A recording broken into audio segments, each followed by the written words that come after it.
Welcome, everyone. Welcome to this OMEGANet working group meeting. We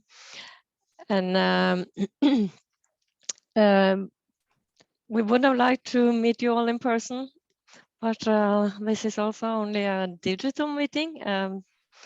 But we are going to have a very good program here, a good agenda. So we are looking forward to meeting with you all. So this is a digital meeting again, and or virtual meeting, we could also call it. So welcome again, all of you.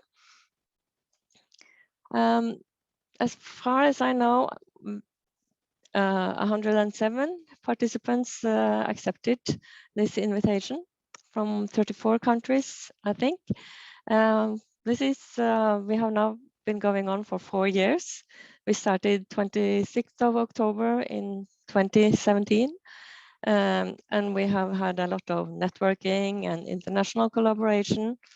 We have had working groups, task groups, who have made a lot of deliverables. We have had possibilities of capacity building and training, and short-term scientific missions, ITC conference grants, and virtual mobility grants, the latest networking possibility. And we have also been thinking about the long-term sustainability of the network. Just a reminder before we go on, we sent out the meeting etiquette and guidelines with the agenda. So keep your microphone muted except when you are speaking. And the video for the plenary sessions, you can keep the video off except when you are speaking. And for the working group sessions, it would be good to have the video camera on at all time. If you want to speak, you can use the raise hand button, which is on the right hand of your screen, or you could use the participants button on the taskbar on the bottom of your screen. And you can use chat function if you have any questions. And as we said, please put the country code in parentheses before your name, because we would like to sort the participants according to country.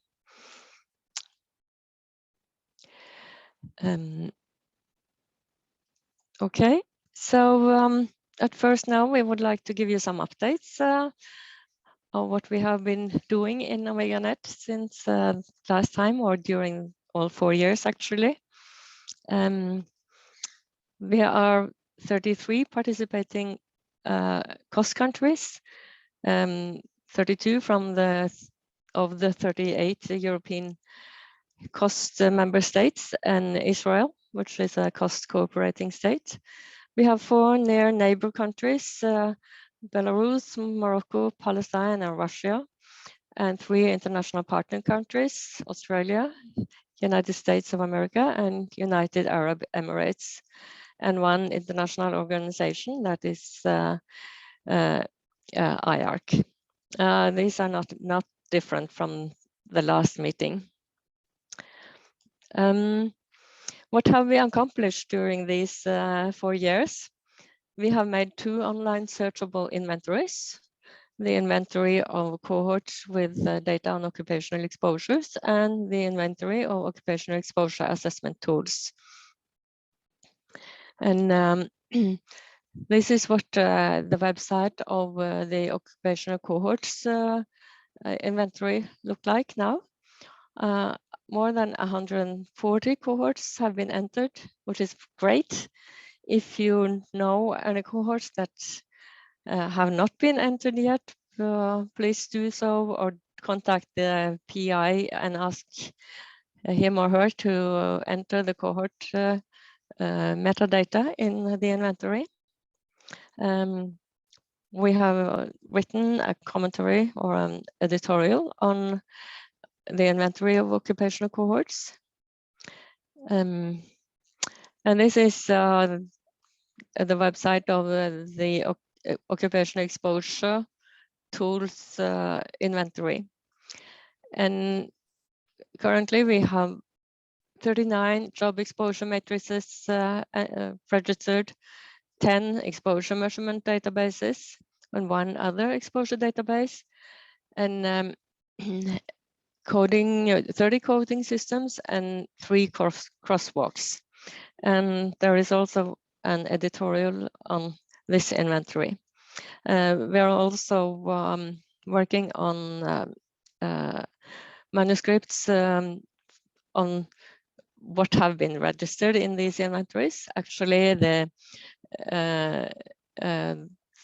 manuscript of the inventory of occupational exposure tools have been submitted, and on the inventory of occupational cohorts will be, we are working on it.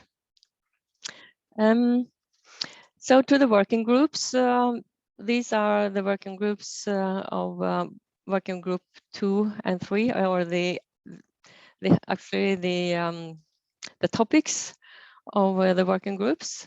So in working group 2, we have 4 health outcomes: burnout, occupational burnout, musculoskeletal disorders, allergies, and cancer.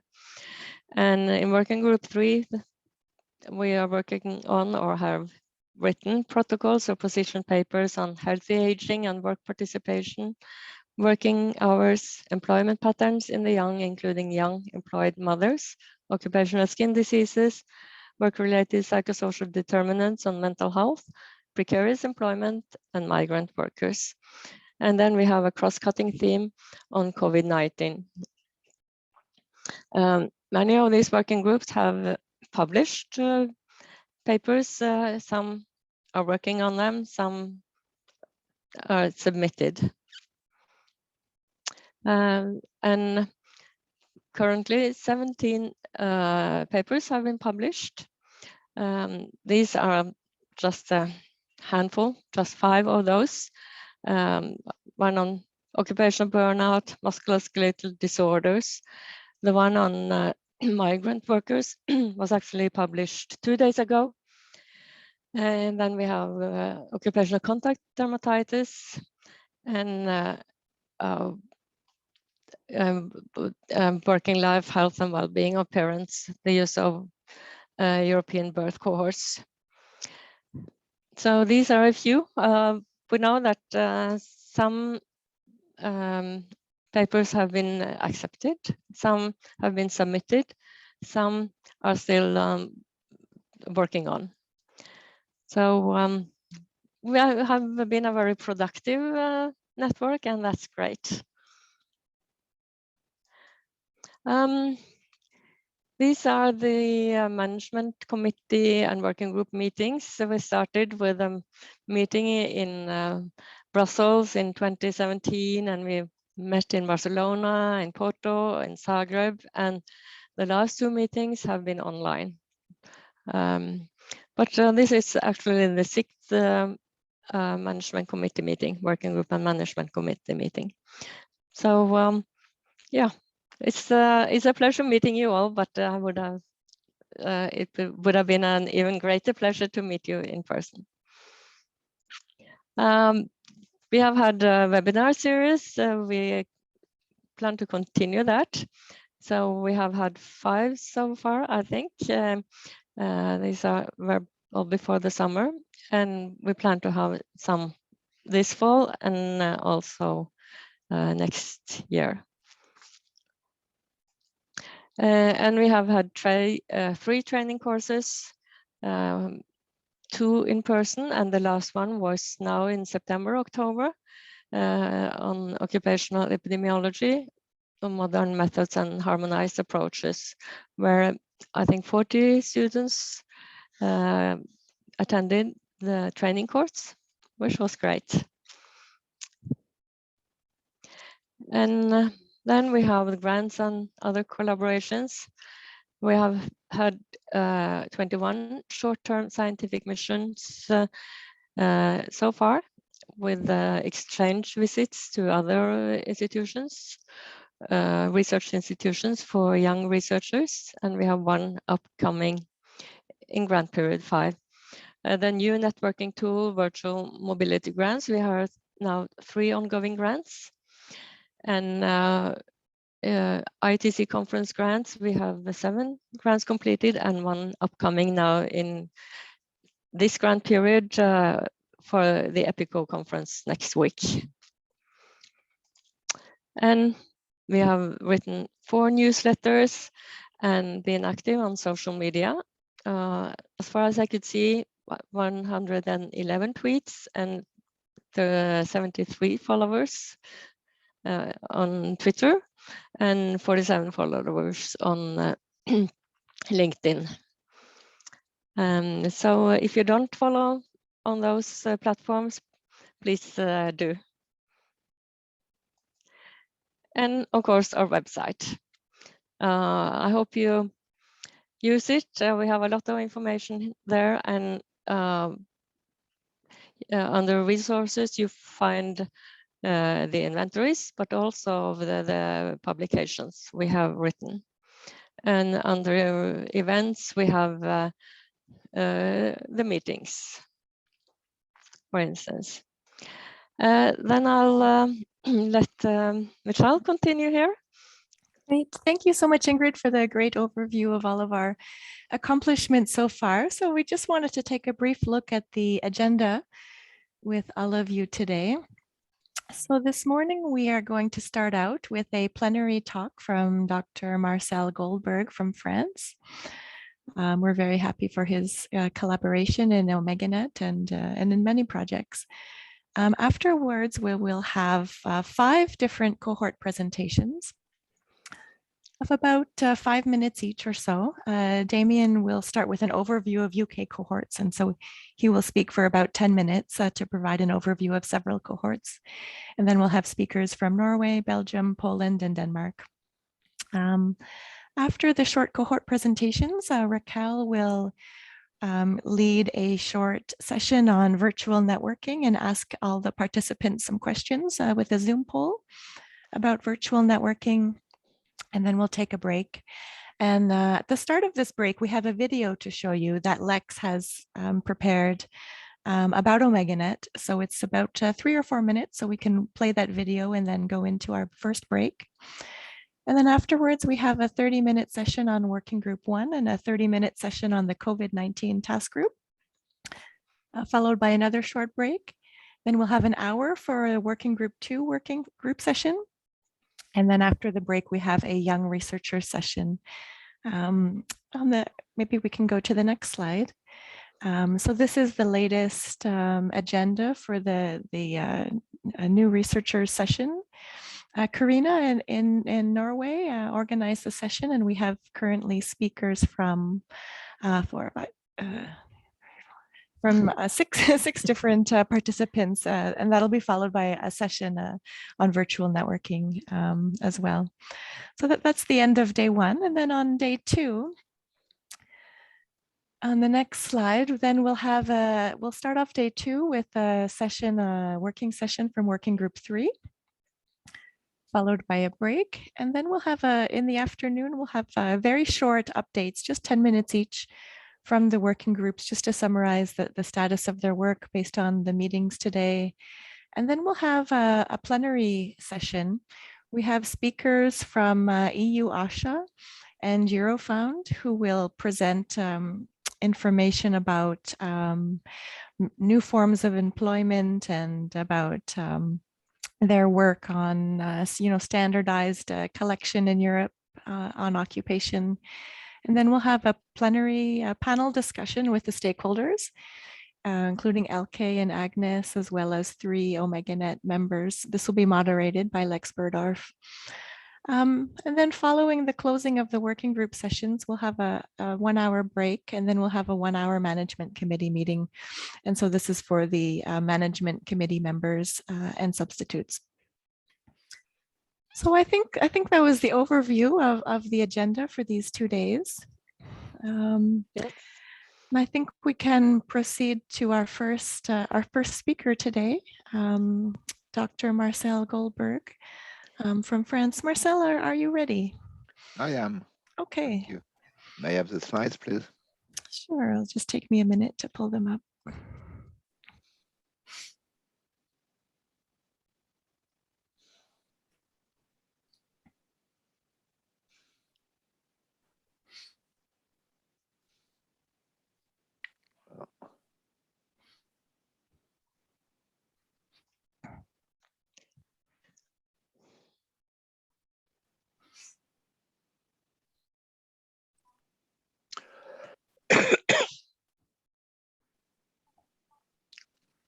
Okay. Oops, sorry. Sorry, it'll just take me a second. Please proceed, and I will get those going. Perhaps I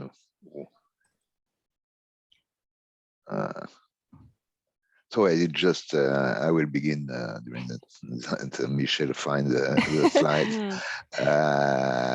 In fact, I must say that I was quite surprised when Michel and Ingrid asked me to speak about what kind of research we are conducting since a long time in thank you, perfect, in our group on occupational epidemiology, but with my colleague Marie, Jens, and so after thinking, we decided to present 2 occupational cohorts that we set up in our group since a long time now. And so the title is From Gazel to Constance, and you will understand why. And the subtitle is 30 Years of Occupational Cohorts in France. Next, please. So in fact, in our group, since a long time, we were specialized in the epidemiology of occupational risk since the end of the 70s. And we had conducted several studies using what I would call classical methods, case control study, industry-based occupational cohort and study of mortality and things like that. We worked on cancer, different kind of exposure like nickel refining, electromagnetic fields, asbestos. We worked also on musculoskeletal disorders, injuries, sickness absence, method of occupational exposure evaluation and things like that. But finally, it came out that there is a limitation in this kind of organization of research. Each time you have a new research question, you have to build a new study. And that's long, that's costly, it takes a long time before. So we began to think about, we said, why don't we try to construct a research platform not designed to answer a specific question as it was usual, and it is always usual, of course, but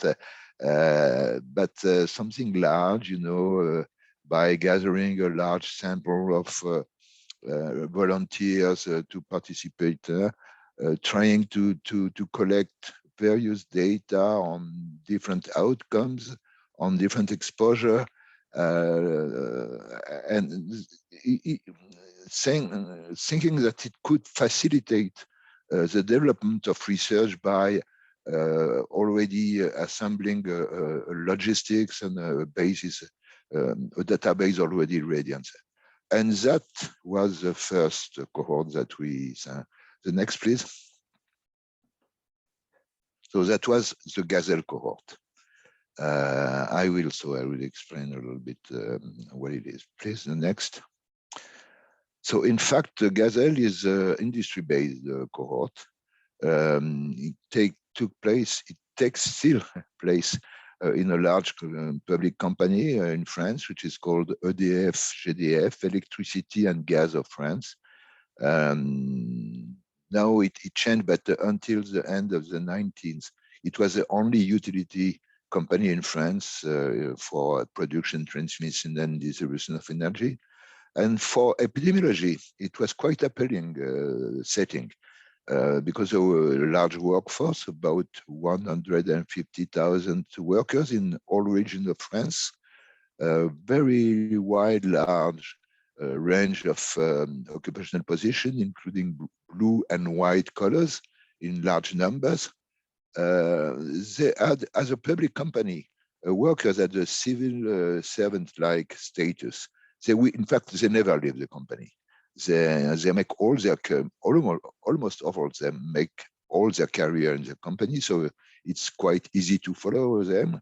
And especially, it's always possible to follow them when they retire. Because in fact, the pensions, retirement pension, are paid by the company, so they are still followed by the company. And in addition, there was an in-house occupational health and social security system. So a lot of advantages for developing epidemiology. So in fact, at that time, I was a scientific advisor to the medical department of that company, and we in partnership with our INSERM group, we developed a quite large database on the health of the whole workforce of the company. And we conducted several epidemiological studies on different conditions, working accidents, sick leave, cancer, mortality, and things like that. But the main limit is that this administrative database did not include individual level data on lifestyles, self-reported health conditions, social environment, and so on. So we decided to, we designed a cohort made of a sample of workers of that company, volunteers, and that would be linked to that database. We called it Gazel. Gazel stands for gas and electricity, Gazel, and collecting data directly from the participants, in addition to the data which were already in the database. Next, please. Next, please. Thank you. So, how did we organize that?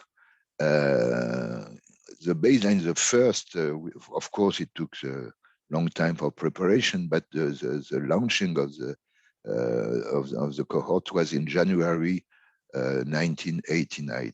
That is now 32 years. The target population was, we decided to go to people who are already in the middle age, cynically, because we wanted to have them some problem, health problem, not waiting decades before being able to do something. So men, the sample of men was for 40 to 50 years, and a little bit larger age range for women, because in that company, women are a minority largely.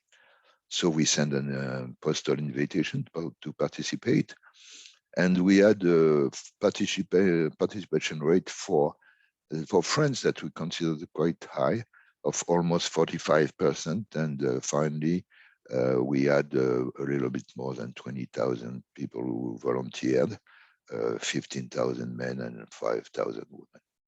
That was for baseline. Baseline was a questionnaire that we sent, and people came into the court like that. And then we organized, of course, a follow-up. Each year since 1989, we send a questionnaire on health, lifestyle, social factors, environment, and things like that. We extract socio-demographic data, the career history, a job exposure matrix, which was developed in the occupational health department of the company. We also collected data on residential history that we geocoded. Oh no, back please. Yes, thank you.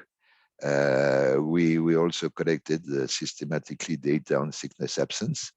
The social security department of the company had built, in fact, 2 registers, one of ischemic heart diseases and one on cancer.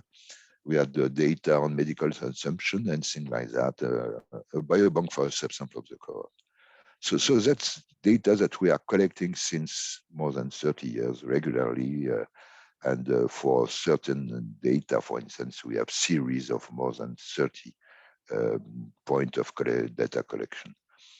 The current status now is that they are, of course, they aged. Now they are aged from 67 to 82. All are retired, of course, but still we have a very high participation rate to the annual questionnaires that we send.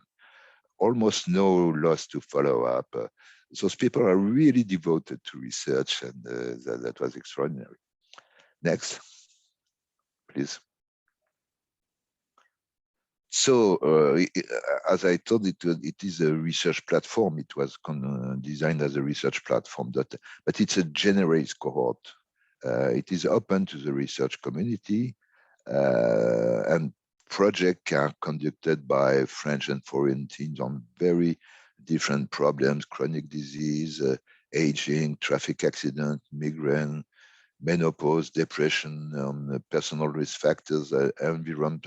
A lot of research on environmental factors like air pollution or green space. Large focus also on social inequality in health. Gazel, as I told, was designed as a generalist cohort, but in fact, we also put a focus on occupational and social determinants of health. So a lot of research was done on that. So as you can see on that figure, on that slide, it was quite productive. There is more than 300 publications in peer review journals, which are already published. The next, please. So in fact, as Joyce told, we put a focus on occupational factors. As I told, in fact, we were a research group devoted to occupational health. So we collected a lot of large amount of data at baseline and during follow-up. We had a full job history since the first job in the company, which is usually the third job in their life, in fact, of long, very detailed data on the biomedical factors. I will not, you can see it was very, very developed. We also have data on the certain working condition, like working in the cold, in the heat, in noise, noisy. So we, in collaboration with the occupational health department of the company, we designed a job exposure matrix, which was specific to that company. It covers about 30,000 carcinogenic factors. And it is a job exposure matrix, which is much, of course, more detailed than the general population job exposure matrix. Data on occupational organizational factors, psychosocial factor. We had several points of measurement of the Karasek and the Zegris scale on the psychosocial factors. So a very large amount of data on occupational factors. Next, please. So just to give you a very broad overview, in fact, that the distribution of different exposure, we had a lot of people exposed to chemical that was assessed by the job exposure matrix that I told, matrix, postural constraints, psychosocial. You can see we have large numbers, large number of people, including women, which is not common on these different. So that is the basis of many, many different research projects. The next, please. So just so I told you we had a very, very numerous publication. On that slide, I just put the title of some of them in occupational health field. I will not detail it, but as you can see, it's on very different condition, cardiovascular disease, on musculoskeletal disorders, on health expectancy, depression, and things like that. Next, please. So Gazel was very fruitful. It continued to host a research project, especially on aging now, of course, because as you see, as you saw, the sample is now quite aged. So we took advantage of data which were collected decades before, and there is a lot of project on aging and especially on the what is quite uncommon. We are still able to study very long-term effect of occupational exposure.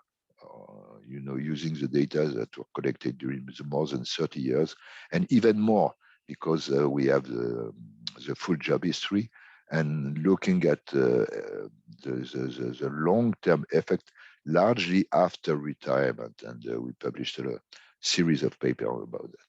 But there is some limits. At that time, when we launched Gazel, 20,000, a quarter 20,000 people was considered as quite large. Now it's really considered as a small cohort. The limited size makes that uncommon condition of exposure cannot be studied in that company. Now they are aging, they are too old to, it's not possible to look at a lot of problems regarding younger people. The study population also is restricted. It is a public company with a specific status. We had no unemployed, no unstable job, no foreigners, and so it was limited. So it was time for another crowd. Next, please. So that was now, and to continue on the same way, but taking into account the limits of Gazel, we designed the Constance Cohort that I will now describe. Next, please. So Constance is not based on the company, or it's a general population cohort. We gathered a sample, randomly sampled on age, gender, and socioeconomic status, trying to be quite close to the structure of the French population, adult French population.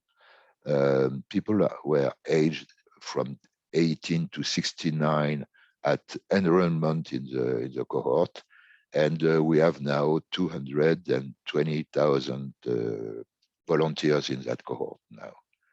The enrollment is in prevention center of the social security system. We have a partnership with them, and the people, when they are volunteer at the beginning, they go to one of the center for health examinations that I will detail in a minute.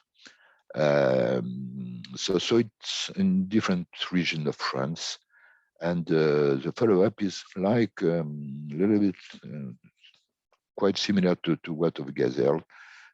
We send a questionnaire every year.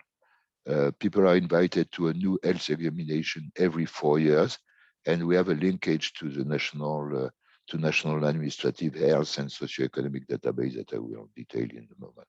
So next, please.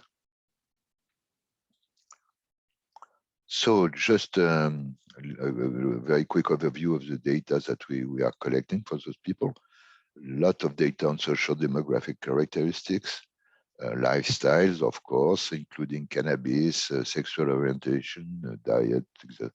For health, we have at baseline, and then every 4 years, the volunteers go to the prevention centers, and there is a quite comprehensive health examination with anthropometry, vision, hearing, spirometry, electrocardiogram, blood pressure, basic biology. And for subjects which are aged from 44 years and over, there is a full cognitive and physical functioning testing.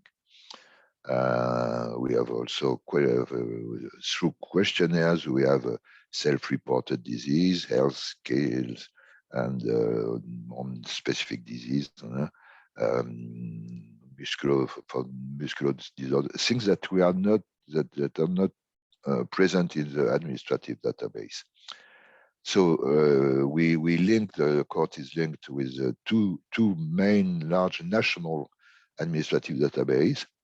The health, the social security database, which is very comprehensive, and it has all the visit to health professionals, all drugs and other prescription, hospital discharge, sick leaves, handicaps, occupational disease compensated, cause of death, which is that is very detailed.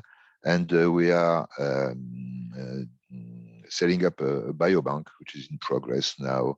We already have a little bit more than 50,000 people in the biobank with urine and blood, but it's still in progress. Next, please. That was for health. A lot of data also on occupational data, of course.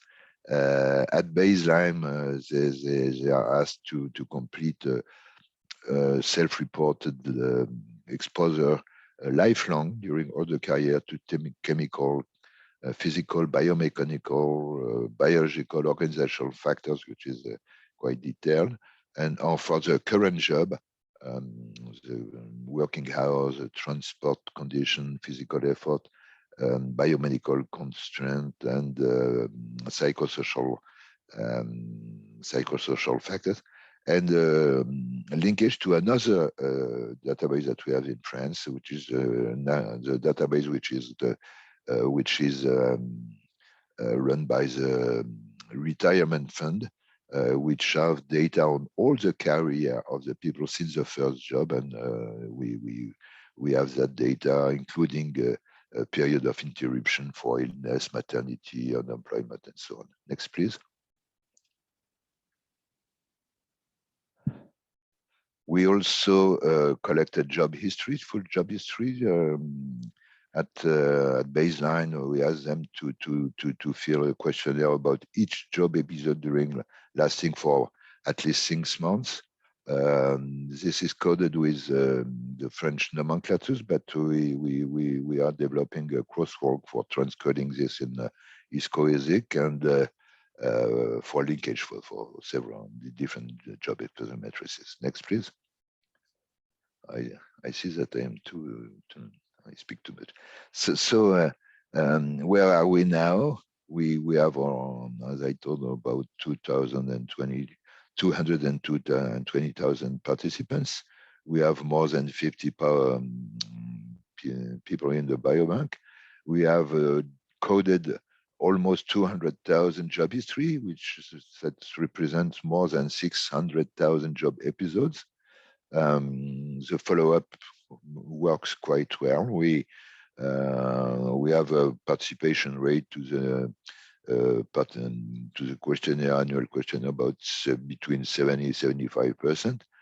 We already have almost 50,000 people who had their second health examination, and the linkage to the national database works quite well. Next, please. So perhaps I will go. So we are very happy because the sample is very diverse. We have a lot of men.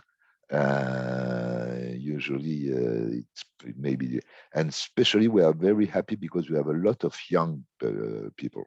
We have all about 12-30% of participants who are less than 30 years old, between 18 and 30 years, and that's we have a quite large cohort of young people, which we were not so optimistic at the beginning that we will begin to attract young people, but it is the case finally. Next, please. So perhaps so it's very diverse. I will not comment this slide. We have a very diverse regarding occupation and socioeconomic status, a very diverse sample. Next, please. They are exposed to a lot of things. Next, please. So they are still there they are, as you can see, we have a lot of people exposed to biomechanical factors. Next, please. And just as for Gazel, a sample of some publication on the occupational health field. As you can see, it's on very different outcome, very different exposure also. Next, please. I think it's yeah. And just to finish, we are, as you know, of course, we are participating to several research consortium devoted to occupational health, including, of course, OMEGANet, but EFOR also, but also on other. And I will insist that both Gazel and Constance are open. All research team can apply to get access to the data and develop research research on these cohorts. And of course, we welcome all good research projects. Okay, thank you for your attention. Wonderful. Thank you so much, Marcel, for a great kickoff to our meeting. We have time for one question. Is there anyone that would like to ask a question to Marcel?